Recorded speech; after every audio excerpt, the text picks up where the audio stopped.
Yeah, we out here hustle till the chain VVS. Yeah, we out here shining like the S on my chest. Yeah, we out here laying down pipe on your ex, and you out here looking like the 03 Mets. We the best, go retire. If I was a liar, my pants would be on fire. Lah. Going in like a deep sea diver, give it to you all day like pancakes at the diner. Going for the jugular, popping your veins. They say Papa Will's hot, that's a popular phrase. I like a bitch real thick, I like them double my age. I don't take no L's like my government name. Got them lined up just to maybe get a ticket. At the same time, in the kitchen whipping I'm brisket. making hits every day, you hitting 208. I give no fucks, motherfucker, fuck what you gon' say. Let's go. Let's go. Yo, What's up, Lou? How we doing? I'm doing well, man. How you doing, bro? I'm good. I just realized I wore this England jersey last time I was on. Nice. I That was mean, like England keeps winning, so you might as well keep rocking it. But Exactly. I'm on Italy to win the final. Really? Yes, man. I don't give a damn if England's at home. Give me one of these, baby. I need all. I of don't care about these. any of that. Give me one of these. I just like doing that. I think that emoji is cool. You like that? Either way, I like it. But what's going on, man? All good. Good to be back. My man's missed the day, but we held it down. No, Yes, sir. Hell yeah. You knocked it out of the park. We'll go right into the NBA. I'll put the banner up at the appropriate time, but get it started with what you're feeling about the whole outlook of Game 2. Well, to get it started, we'll run that down there. Suns -3.5. Actually, the line has moved a bit because earlier it was at Suns -5.5. So it's moved down a bit to 4.5. But I got it at -3.5. That's -140 on FanDuel in favor of the Suns again tonight because the Suns have just been really good at home. Not even just here in the playoffs, but they're actually 35-16 in their last 51 games against the spread at home. And the Bucks are 3-10 against the spread in their last 13 as underdogs. So, and when I look at numbers like that, and I see how the Bucks, even with them out shooting the Suns in Game 1, and from deep, they still lost by like 15 points. Like, bro, how do you outshoot a team from deep and you still they hit more threes than the Suns? The Suns shot terribly from three, by the way, in Game 1. But the Bucks shot a lot of threes, hit a lot of threes, and they still lost by 15 points. Giannis played 35 minutes, so he only missed basically a quarter. My ass. he only missed a quarter, and they lost by 15. So yeah, Giannis basically has to play the whole game in order for them to float. And I don't think he's at that point yet. I think they'll still play him around 35-40 minutes, and that's basically what he plays anyway. And one of the things that I feel like is like his under is a play that I feel like is a smart play still, because the Bucks, in order for Giannis to go over, they basically have to make him the focal point again, which means Chris Middleton isn't taking 25 shots, which means Brook Lopez isn't going to score 17. Like, there's a lot that has to happen for Giannis to be back in a place where he's going to score 30 plus points, and I just don't see that happening again tonight. Now, his points, rebounds, assists, I do still like, because I still think he'll score around 24-25 points and grab around 13-14 rebounds. His over-under on points, rebounds, assists is at 37.5. So if you can grab that, I do like that play. But as far as the game goes, the Suns will cover 3.5, 4.5. I had a projected score of 109-106. That was based off for a projection simulation. So the Suns will get the win here. That's kind of the it'll take a perfect game pretty much from the Bucks on all fronts for them to get a win, at least here on the road. And I even think that they have a slight home advantage in Milwaukee, but here on the road they've actually lost 8 of the last 10 against the spread to the Suns. So like the Suns have the Bucks number, man. Like whether it's the Suns covering in a loss, even if they lose to them, they cover in a loss, or whether it's a 1-point spread to whatever the spread is, 9 times out of 10, 8 times out of 10 in the last 10 matches, the Suns have covered the spread against the Bucks. It almost feels like no matter what the spread is, they know, and they're offended by it no matter what, because they're like, nah, we should definitely be better We than should that. definitely be Like, better than that. What do you and mean? then, but 7? they're the What? type of team. 5? They They're the they type of team. They're like, all right, double digit spread. All right, we're chilling, and then they don't cover that. Like, they probably cover that like half the time, the It double is. digit ones. But like against the good teams, they're like, oh hell no, we're way better than them. Like, fuck a 4-point spread. It is the magic that is Chris Paul. I mean, look what he did for my Thunder. Like, The he, Thunder, the I think he Clippers, really the taught. Hornets when they were in New Orleans and Oklahoma City at the same time. Only basketball team to be 2 places at once.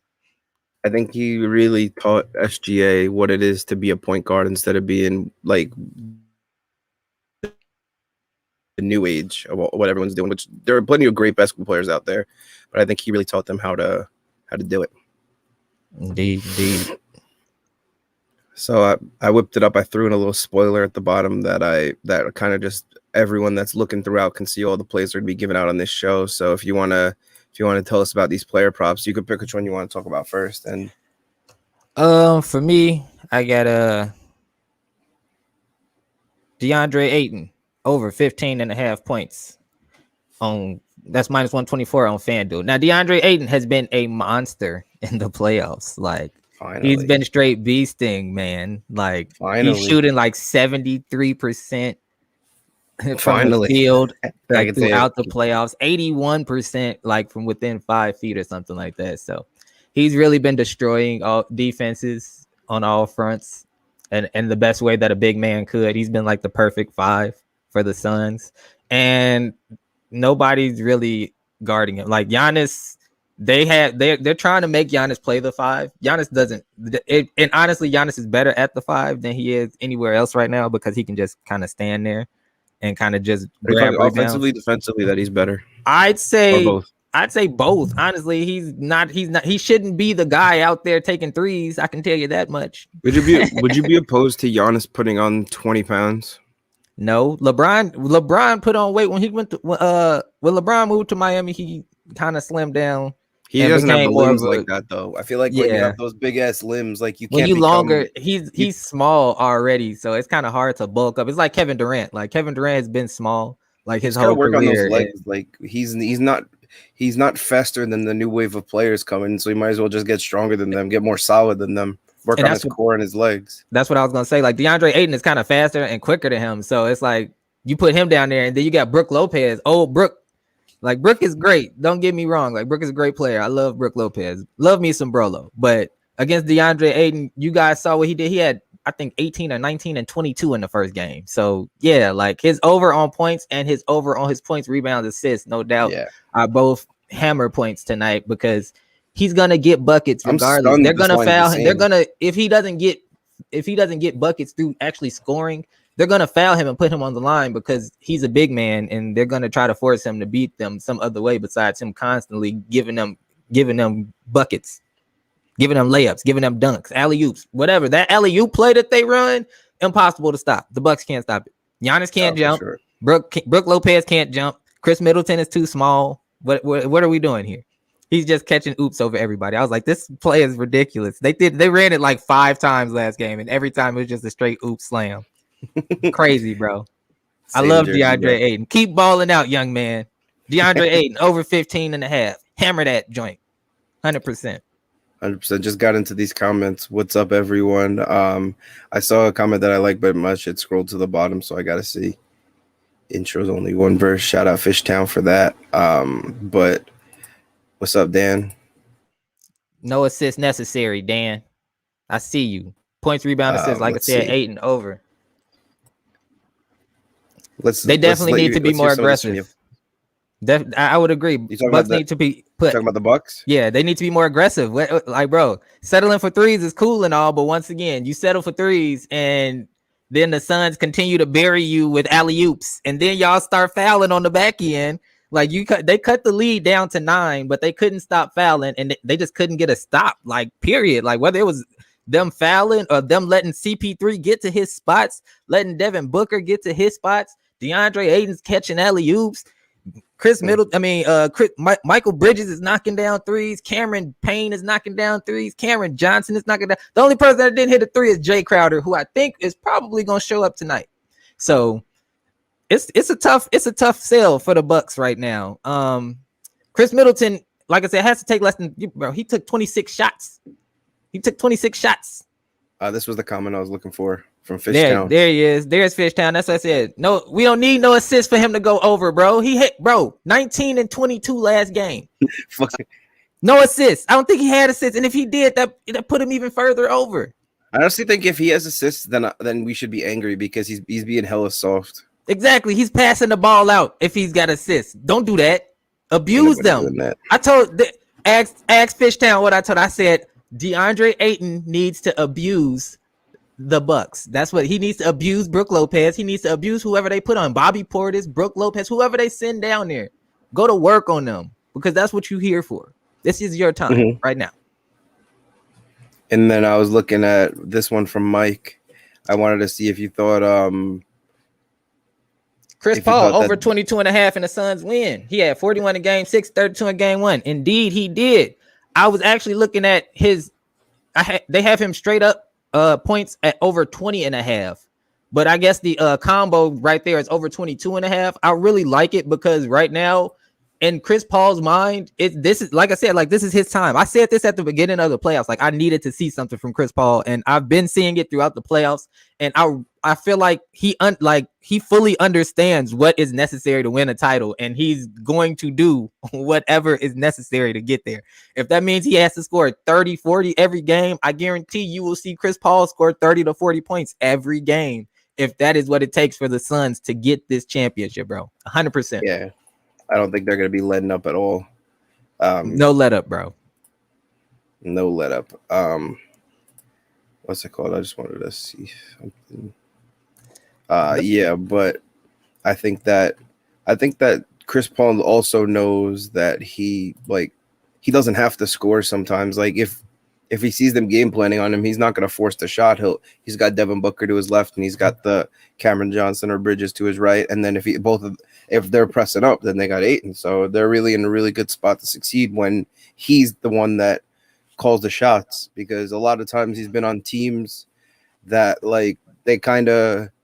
someone else kind of tried to overshadow him, even though he knows if someone else is better than him, and he knows how to make that work. But the other guy's ego, James Harden, kind of got in the way. James Harden wanted the ball too much. And Chris Paul was like, bro, like, you realize we got teammates, right? He's like, yeah, but I can score. And he was like, bro, but we got teammates. And he's like, yeah, but I can score. He's like, yo, but it's like 5 of us out here. And collectively, we supposed to be better as a team than you are by yourself. And he didn't want to get jiggy with that. But now James Harden understands that more, I believe. I feel like he came to terms with that after he realized like how bad the Rockets would be. I don't know and the hole that he had dug himself with his selfishness, I feel like. And he's like, yo, okay, Chris Paul, I get it. But now I have to go find a better team to play with because this team is I was going to say, I don't know if that's as much of the fact as him respecting his teammates now. Yeah, that's what I said. Like, he didn't respect Chris Paul, but Chris Paul still taught him the lesson of being a teammate, a better teammate than what he had been for all those years. And I think this is a nutshell of our last conversation. This is a nutshell of our last conversation right here. Suns have an answer for everything the Bucks have. That's how I feel, honestly. Honestly, the only thing that kind of concerns me is the fact that the Suns did lose Dario Saric for the rest of the series because he tore his ACL. That's my boy, Dario Saric. Get you a bucket, he's cool. Bro. I got respect. Get you a bucket. I got respect for him. But if that's like one of the few teams that could survive it, because if you think about it, they're the perfect team. This guy. They're the perfect team because basically Cameron Johnson is a more athletic Saric, in my opinion.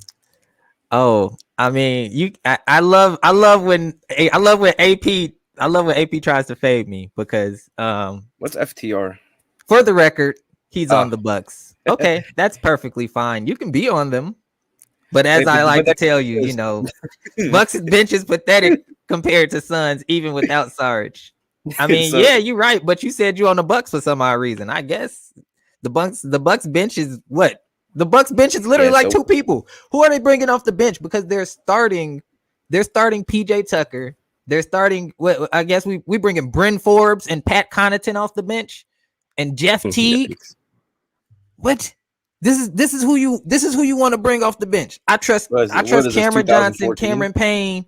I trust those guys way more. I trust the young guys way more under Chris Paul's tutelage at home against the Bucks. Still trying to figure out if Giannis is 100%.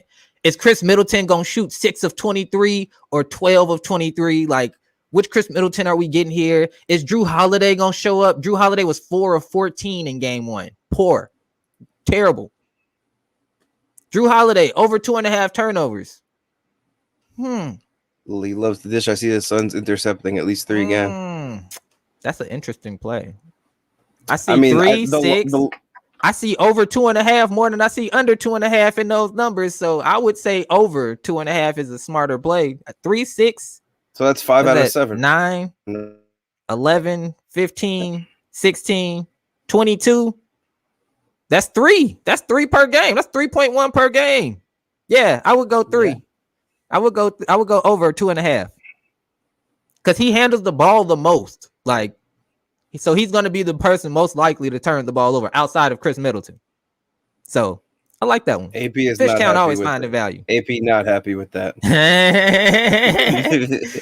He nearly had a triple-double on 4 of 14 shooting. He had 10 points, bro. Holy shit. Why is Tyler Stevenson hit a home run today plus 780? I feel like that's forced. They want to take somebody's money, man. Drew, I mean, maybe, he nearly had a triple-double. Maybe he's just going to get 180. And once again, Drew nearly had a triple-double, and they still lost by 15. I don't get you. So what's cool? Greek Freak had 20 and 17. He had 20 and 17 in 35 minutes. They still lost by 15. Chris Middleton hit 5 threes. They still lost by 17. Come on, bro. It was a lot. It was a lot to go through there. I want to move on to some MLB. Let's go and open up with this thing that I stumbled upon. What? I feel like y'all sleep. This was crazy to me. Y'all are asleep. What? The National League is favored? I think the number one thing that surprised me about this is that it's already announced that DeGrom's not playing. I mean, why should he? He has nothing to prove. He doesn't. Like I feel like Corbin Burns shouldn't even play either, bro. What's an all-star game to a Cy Young contender? Honestly, like when you're young is cool, but I feel like when you're veteran, you just want the championships, bro. You're like, bro. I'll show up and hang out with y'all, but I'm not playing. Yeah, I mean, I just came across that line. Thought you would enjoy it. Interesting. You already know, as an American League guy with the White Sox, I'm get out of here, National League. This is an AL show all day. But then we're gonna go on to they're funny. I'll start off with my total bases play. Joey Votto, he's been going off. He's putting 48% of the balls in the air. He's average exit velocity off righties in the last month is 95. 2/3 of the balls are coming off his bat at 95 miles an hour. Obviously, with the average being that. I feel like the CX WOBA stat that I always put up, that basically just means that this is what it's like their slugging percentage if like you just went off their launch angle and their exit velo and didn't factor in the park, the field, where the ball landed. And his is 581, which is insane. Like that number, a good number for that is around 415, like just for spectrum. Adrian Hauser, I think, is trash, and Jesse Winker took him trash. Jesse Winker took him deep 2 times last time they played, and now you look at it, he's walking 16% of the time against these righties, and I think they're not gonna pitch to him. So they'll pitch to Votto, and I really think Votto. I was talking to Livelock's you about that as the home run play. So that's the home run play and the total base play. I gotta see what his home run line is. Oh, it was plus 350. Plus 350 for the home run line and plus 105 Can you same game parlay that? That's probably crazy value, but That probably is crazy value, but I know with MGM, because I don't know where else got the total base. I know you could do a hit with a home run. DraftKings has total bases. I didn't see it when I went on, but I wouldn't be surprised if they did. They had it. That's where I saw it. It was at a plus 100 on DraftKings for over 1.5 bases for Joey Votto. But Wow, I didn't even see it. That's crazy. But I think that that's a good one. And also, I want to go on to we got Lou, the Chicago kid. We'll talk about this our MLB play, the Cubs. You got to read on this. The Cubs are trying to game. find their we're going way. with the Cubs, but we didn't really talk about this one between the two of us. The Cubs are trying to find their way right now. It's hard times on the north side. Now, as a non-Cubs fan, I can say that I was expecting more. Like once they picked up steam, I was like, okay, all right, maybe I will finally get this red line World Series that I've been waiting on. Mm-hmm. The red line is the train here in Chicago. It actually stops outside of both the White Sox and the Cubs park. So if they were to ever meet in a series, it wouldn't be a subway series like it was in New York. It would be the red line series. Though the red line does do some subway action and go underneath the ground a bit. I would just refer to it as the red line series because both stops on the red line. Right outside, right outside of, I'm gonna call it Comiskey because that's what it is. I don't like guaranteed, right? That name is terrible. Comiskey, right outside Comiskey and right outside of Wrigley. You thought this was a show about The Wire? I know who that is. I know who that is. What's up, Pops? Pops is over there in the comments talking about he thought it was a show about The Wire. That your age is showing. Old school, The Wire.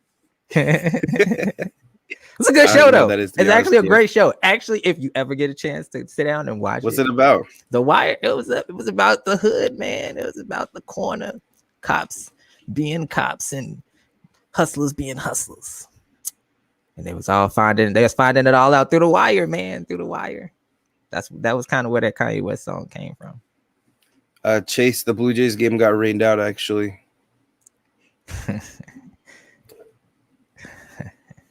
But so also once I saw the Phillies drop that 15 spot on the Cubs in the first game, I saw that, or maybe that was the second game. I saw they were mentally checked out. I feel like because you saw the Cubs come back to have 10 or 11 runs in that game and then win yesterday. Yeah, you mentioned that to me too. I was like, "What?" I was like, "What? How do you feel about the Phillies today?" And you were like, "Well, the Cubs did hang 7 on their bullpen on the back end of that game." So I guess, like I said, the Cubs are trying to find themselves, and it looks like between 7 runs that they put up on the back end of that what was that? I think they lost 15-7 or something like that. It was crazy numbers. I believe it was 15-7 though. They lost that game, but they were able to at least salvage some of it and not get completely blown out. So yeah, they did that, and then they won this last game. So I think they're coming along. They may be putting the pieces together to string together a couple of wins here before we go into the All-Star break, which is the best thing that you can do, honestly, to kind of reset yourself and have yourself on the right path for when you come back from that break and trying to go forward and be ready for when October rolls around. So I think this is a smart play. The Phillies, once again, were not a good team. I'm not sure. The Cubs just hit like this terrible stretch of baseball. Yeah, the Phillies were not a good team to start the season. Right? Yeah, they have lost outside up to yesterday. They had lost 11 straight, and they beat Zach Wheeler. And they beat Zach Wheeler. I didn't think they were going to beat Zach Wheeler. I was like, Zach Wheeler is coming in. He's going to be dealing. He's going to throw some stuff, and the Cubs are not going to win this game. And then they shut me up. So usually when I bet against the Cubs win, and then like when I do stuff like go to the Cubs games, they lose. So I don't usually touch the Cubs too much because I can never quite figure them out. So the Cubs here is probably a smart play because usually I'll be like, nah, the Cubs will lose. And when I say the Cubs lose, they win. So fade Lou when it comes to the Cubs. See, but I feel like this line should have been more like minus 135, but there's no Bryant tonight. So I think 110 is fair. Indeed. But I'm looking at this team. I mean, Contreras can hit. Javi Baez can hit. The new guy, what's his Wait, name? so Patrick. you thought this name was branded off that show? Nah, it just came from my noggin. Winter wire, like you're on the wire, like you're trying to make that bag. That's how it all began. And Indeed. the Cubs got Robinson Chirinos behind the plate today. Also, I don't know. I think there's going to be a lot of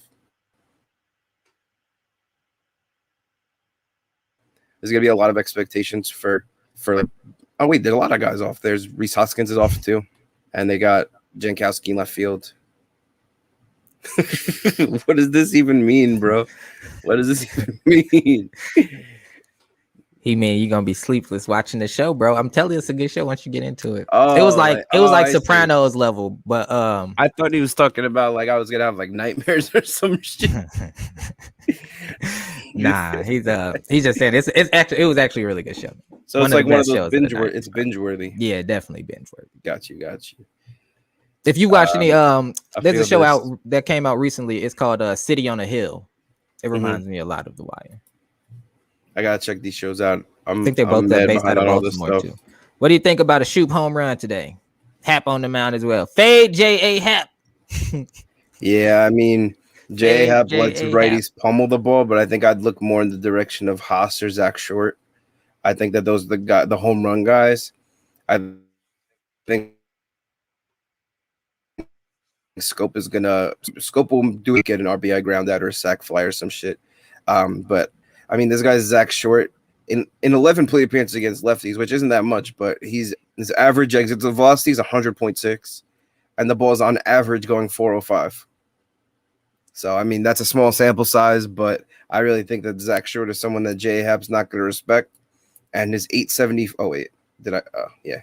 That changed. I didn't expect to see it, but changed. But the Hap definitely is finished. But I would really look at Zach Short or look at his total bases. We for the Discord people, we have a play on this game, so we don't really have a total bases play. But the weird thing about Jay Happ, agreeing with me for once. There he is.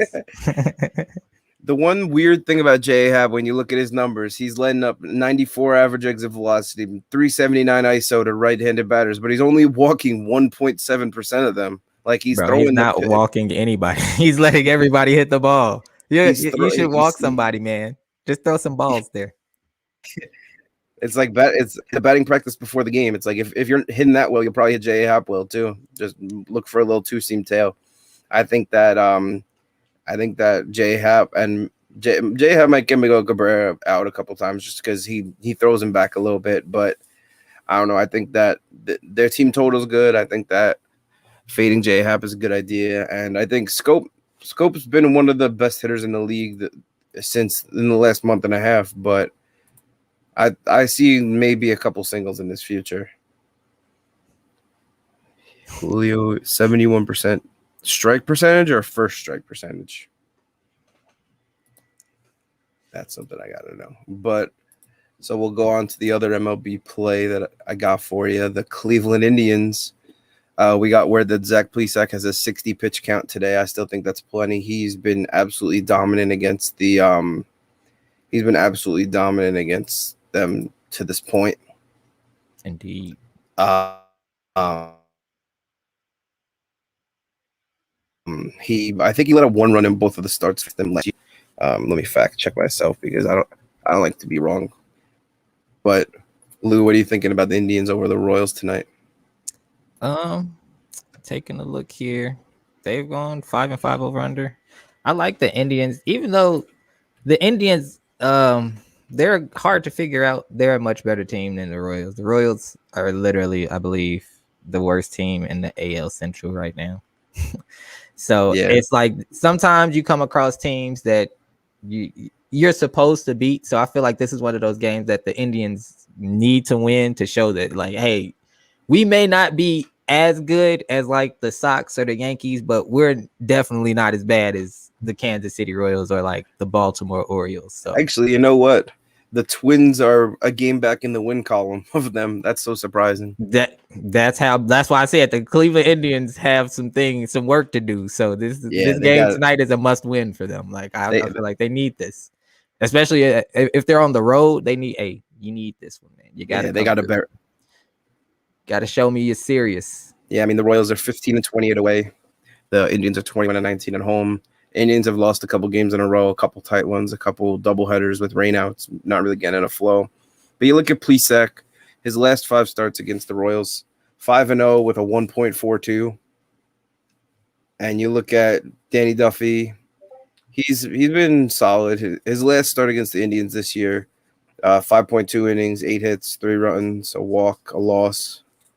Danny Duffy's been overachieving though. His expected fielding independent pitching is about 6 this month, even though he hasn't really gotten 6 ERA necessarily.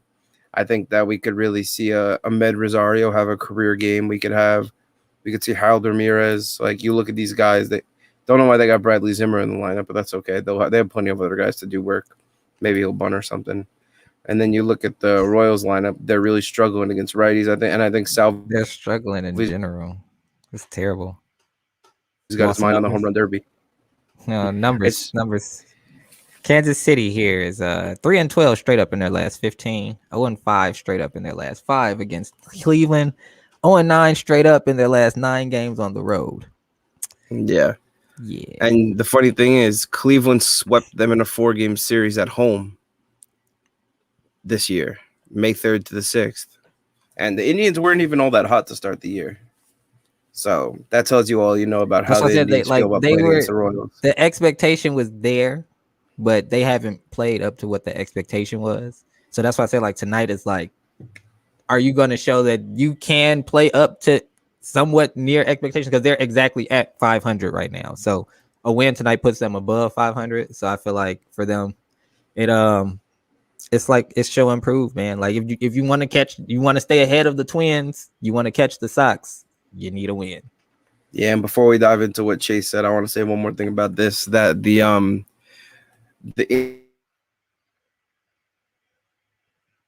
Indians are Indians are 8th and 16 against the Central, where the Royals are 17-24, which means of the Indians' 42-42 record, outside of the division, they're 7 games under 500, and inside they're 7 games over. And they're a better home team than away team. I just think that this might be the kick in the pants they need going into the All-Star break series against the Royals to really come out gunning the second half.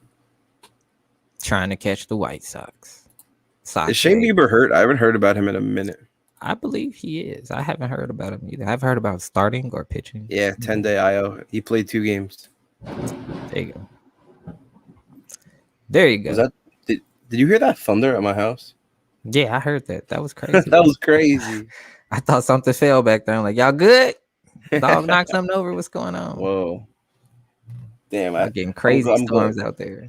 I spent my whole day yesterday putting together a ping pong table for outside, and now we got a cover on it, so I'm really happy about that. That's great. Good. Safe. Chase with some prime time race going yard for the Indians. We got old claims over here. Before we go into that, we'll look at the Indians' top 3 guys on their rotation: Savali, Bieber, and Plesac. Going into today are on the IL. Plesac's back. Plesac actually has the best whip of them. I mean, Bieber, I guess, batted in 2 games. He played 14 games. But Zach Plesac has a whip of 1.0. So fresh off the IL, yeah, I agree. Don't really expect strikeouts, but just expect him to be really comfortable. He said, "Fuck the tribe." But yeah. All right. We don't have a play on this game, but let's dive in. The Padres and the Nationals. I think that it's a better matchup for the Padres. Definitely a better matchup for Padres. But I think a lot of people are backing Max Scherzer because his numbers are kind of gaudy against the Padres, but he hasn't faced them since 2019, and I feel like that's. I don't even know if Tatis was around June of 19, but if he was, then he wasn't what he is now. No, their line. You want to know their lineup the last time he played them? Greg Garcia, Will Myers, Manny Machado, Eric Hosmer, Franmil Reyes, Josh Naylor, Ian Kinsler, Austin Allen, and Eric Lauer. So I think they've gotten a little better since then. It's funny because they're both 2-5 straight up in their last 7 games. So this is really Both tough. teams. Yeah.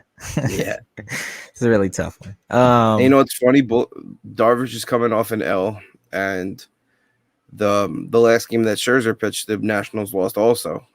Actually, Washington is 4-1 straight up in their last 5 games when playing against the Padres on the road, though. So if you Yeah, want but to I lean, mean, when were they? So Nationals 2 this year, 2 last year, and 2 in 2019.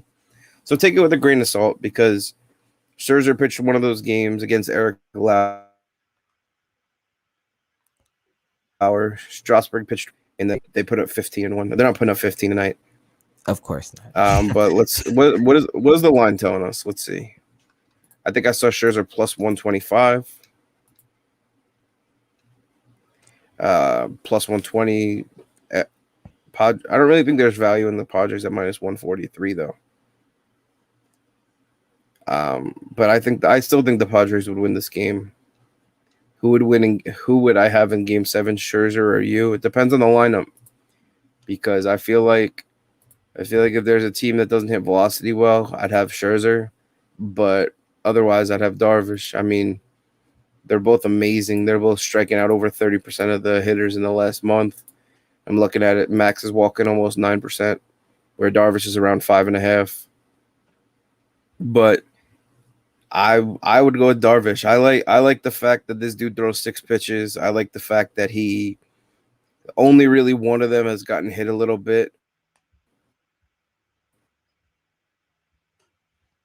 I think that They all those both have pitchers over won. there. They both won a World Series, haven't they? Darvish was with the Cubs, right? Yeah, he was with the Cubs. So yeah, they both did. And Scherzer won with the Nationals. Yeah, so I just said I like really, Darvish. AP. It's a really even matchup. I like Darvish more as well. I lean more Darvish. But I see why people will want to take Max at plus money. But personally, I think that Darvish has been a wagon at home, so I wouldn't really bet against him there. Yeah, he's been really good overall, but he's been exceptionally good at home. It's a good point. He's at home. He's 5-2 with the 2.12, 88 strikeouts to 68 innings. His Ks per 9 is 11.6 at home and 9.3 on the road. Not really sure what's up with that, but in 5 less games, he's let up the same amount of runs on the road, which still gives him a 3.71. But I would definitely rock with Darvish. His whip is 0.89.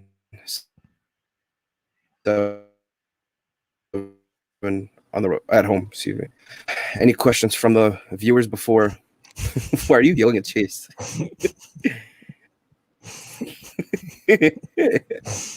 Funny, man. Any questions from the people before we log off? We'll leave the ticker running for a minute. Cubs minus 110, Indians minus 136, Joey Votto over 1.5 bases, plus 105, Suns minus 3.5, DeAndre Ayton over 15.5 points, and Brooke Lopez over 12.5 points. I don't think I touched on that, but Brooke Lopez, has been scoring. Brooke Lopez has been scoring consistently with Giannis out and Giannis in. Over 12.5, I feel like it's pretty simple. Like last game, he had 17. Prior to that, I believe he had over 15. So he's been consistently putting up buckets, and he plays more of a stretch 4 or 5 type of role. So DeAndre Ayton doesn't really roll out to guard him, so he gets like open threes. So he'll hit at least 1 or 2 threes, and that's really what the 1 or 2 threes that he hits is really what pushes him over his total, because he'll get about at least 3 or 4 layups or easy buckets a game and get fouled. You know at least why once he doesn't roll out there? Free throws. You know why he doesn't roll out there? Because they'd rather Brooke Lopez take the shots that he takes than give Giannis anything. I would rather have Giannis and Brooke Lopez out there shooting threes. Go ahead, big man, settle. And then that just leaves DeAndre Ayton in there to clean up rebounds by himself. That's not smart. So I hope Mike Budenholzer realizes that and adjusts his game plan accordingly. But you know that won't happen. If he doesn't, then we'll see Brooke Lopez and Giannis settling for threes and jumpers, and it'll just be rebounds galore for DeAndre Ayton like it was last game. But Brooke Lopez over 12.5 points is a very smart play, because once again, the Bucks need points, and if Chris Middleton is gonna miss 20 shots, and Drew Holiday is gonna miss another 10 shots, somebody's got to get some buckets here, and I think Brook Lopez is gonna get some of the easier buckets that the Bucks will see. So I feel like over 12.5 is a really smart play. I like the over here. I'll put this one up for AP. Yeah, I like the over today, AP. I do like the over today. The over for the Suns in as favorites is 15-6, I believe, in their last 21. So yeah, the over hits more likely than not when the Suns are at home and they're the favorite. So I would say over 220. I may move that down to like 218 if possible, something like that. But the one thing that you should know about the Suns is the Suns have only given up 109 points 3 times this postseason. So over 109. Are you saying that if someone's weary of betting the over, that it might be worth it to bet the Suns if they're feeling the over, because that's where the points will come from? Yeah, I would bet whatever the Suns team total is, I would bet that as opposed to betting the total over, because like I said, the Suns 3 times, they've played 17 postseason games. Only 3 times this postseason have they given up more than 109 points to the opposing team. So they play defense very well. They don't like giving up 110 points. So if you're going over 220, that means 115 of that pretty much has to come from the Suns, because only 105 or 100, maybe 106 will come from the Bucks at the most, maybe 107. Yeah. And do you think that if the Bucks were to crack 109 and get, say, 112, you think that the factor would be like a combination of Brook Lopez and Bobby Portis type thing? If the Bucks crack 110, it's a combination of Drew Holiday and Chris Middleton actually hitting shots and not missing everything. Because once again, I said Chris Middleton missed about 20 shots. He took like 29, 30 shots. Drew Holiday took another 15 shots and missed 10 of those. Like, you can't shoot like that in the finals and expect to beat really good teams. So that's why they lost by 15. That many missed opportunities is surely going to cost you against the team that's capitalizing on almost every missed opportunity that you create for them. 100%. What's it called? But do you think that Cameron Payne can keep it up? I feel like he's been a real story this playoffs, but I feel like I don't feel like anyone really even thought that he could do this for a game, let alone like a stretch like this. I hate and love this campaign story so much because he played for the Bulls and he was a has-been. There was nothing to talk about when it came to Cam Payton when he was on the Bulls, and now he's once again the tutelage of CP3, bro. What else is there that you can attribute that to? You know, when he got somewhere where like the Bulls didn't have a point guard really when he was here, so I feel like part of that was the issue was him not having somebody to show him how to be a point guard, show him how to play the game. You know, teaching him, you know, to take pride in what it is that he's good at and finding what he's good at. Because that little scoop layup move that he does is like damn near unstoppable. And it's crazy because he's like 6 feet. So for him to be so small and to attempt that shot consistently going down amongst the trees and using that underhand kind of layup, because normally that shot would get swatted 9 times out of 10. So he's found a way to get that shot off, and he gets it over. He was getting it over Paul George. He's gotten it over Giannis. He's gotten it over Brook Lopez. He's gotten it over LeBron. So it's highly effective. And I just feel like that's something that he's probably worked on a lot with Chris Paul a lot in practice. So it's just something he's perfected his craft, and I would attribute it a lot to Chris Paul. I would attribute a lot to Monty Williams, because Monty Williams and Chris Paul have a long-standing relationship, and they've just done a great job across the board with a lot of the players on the team, and teaching them how to be good and proud of what they're good at. Because if you look at it, go ahead. No, I was just saying, I think that also being a veteran like that, being someone who being someone who's done it before, and then having a coach, I think that like your body positioning, like you can really trust them that like, all right, like when you're going up, just trust that if you do this move, that they'll react this way. Like they've been doing it for decades. Indeed, it's like watching Chris Paul get to his spots is so funny because I'm like, bro, don't let him get there, and they just let him get there, and it's a bucket, whether it's an all net bucket or it bounces around the rim bucket.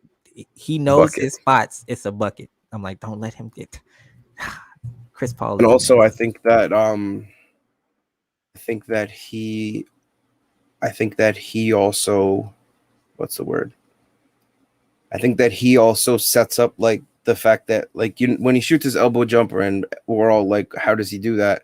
He sets that up with like the 3 plays prior, like where he'll see like, all right, like my man just shot a 3, made it, and then so let's give him another 3 so that they creep out, and then I'll fill that gap, pop it in their face.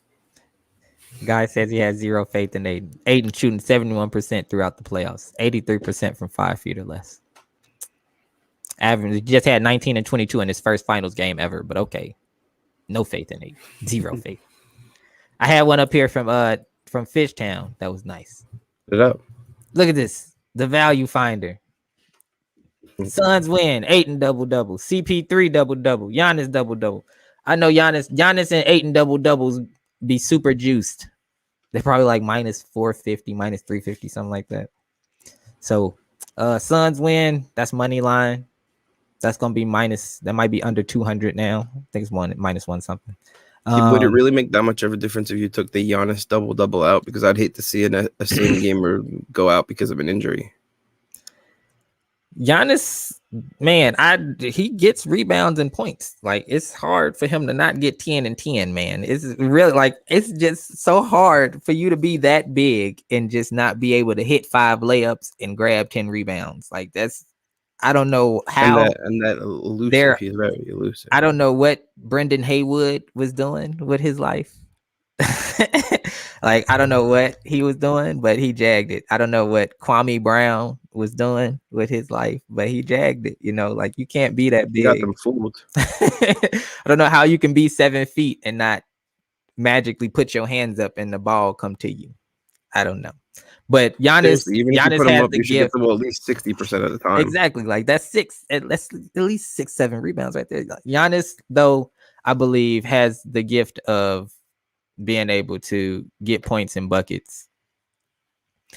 Regardless of, you saw, like I said, you may feel like he said he was questionable, but he looked like he was like 85-90% to me. Some people said they saw him limping, but I didn't see those moments personally where he might have been limping or anything like that. So I believe he's pretty good. I believe he played, like they played 35 minutes last game. So I don't know what another 6 or 7 minutes will do, but maybe give him another 4 or 5 points, maybe a couple more rebounds. Like I said, I feel like under 26 and a half is still going to happen because I don't think their offensive flow is changing. I think Chris Middleton is still going to take 15 to 20 shots, which takes the ball out of Giannis's hands. I think Brook Lopez is still going to score 16 points. That's going to take the ball out of Giannis's hands. If Drew Holiday is shooting still, that's taking the ball out of Giannis's hands. Bobby Portis has now become more of a factor. That's taking the ball out of Giannis's hands. Like there's a lot here that says to me, like, expecting Giannis to put up 30, 35 points means that they're literally saying, hey, Giannis, we're back to leaning on you. We need to lean on you, and we trust that we can lean on you. Because I didn't see that in game one. Game one looked like we still trust that Chris Middleton can get this done. And he took a lot of shots, but he did not hit a lot of shots. So Giannis probably worth that sauce than to have it at 250 with the Giannis double-double. But I wanted to announce 2 things before I go make myself some dinner. I actually just want to say that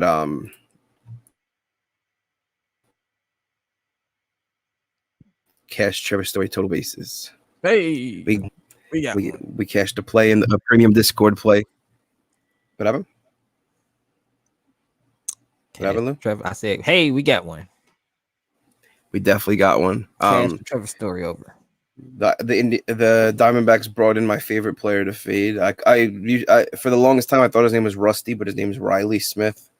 But whenever I see R. Smith pitching for the Diamondbacks, I'm like, fuck yeah, fade. And so I guess we'll call him Rusty Riley Smith. with that broke ass 92 flat fastball. Trevor And Story's knocking it all over the place apparently. yeah, I mean he's 1 for 3, got a walk. Our guys always walk against the guys, even when they're freaking 4%. They walk 4% of the time in that month. But we still got our bag, and we're excited about tonight.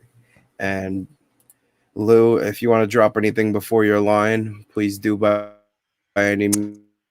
Um Take all uh the time in the world, but just let me know. any other lines? I had Cameron Payne, not Cameron Payne. I get Cameron Johnson and Michael Bridges down for 2 made threes each. They both hit 2 last game.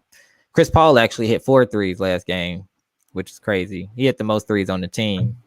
But That is crazy. the Suns do shoot the three. I never felt like they shot the three like that, but looking at their numbers from last game, they shot the three way more because the Bucks like to sag back a lot on defense. So there's a lot of 3-point opportunities there. And if they're gonna sag back, the Suns are gonna shoot them. I've got Michael Bridges and Cameron Johnson down for 2 made threes. I would also say if you can get Chris Paul for 2 or 3 made threes, he'll probably knock down a couple as well.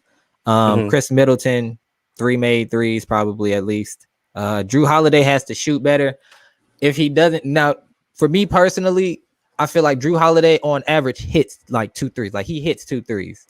So I feel like you can expect him to take 5 or 6, and he's a you better can expect shooter him to than take 5 or 33%. 6, but he will not. He does not. He on average he hits like 2. Like it's rare that he hits 3 or 4 a game. So if you want a solid plus money play, in my opinion, I believe his under 2.5 on threes is good because he knows that he can't hit the 3 that well, but he takes them because people give him the opportunity to take them. But because he doesn't shoot that shot a lot, he doesn't hit it a lot. So he'll shoot 6 or 7, but he'll hit like 2. And if he's really feeling it, he'll hit like 3 or 4. You think there's any truth to the vibe I've been getting that game 2s this playoffs have been the highest scoring of all the games? Like I don't have any numbers behind it. It just feels like it. Because like both teams adjust their offense and then they have a day off and then they adjust their defense and they're rested. Indeed. We shall see. So Lou, hit him. As always, I have to say, once we get out of here, to the games we go. Out.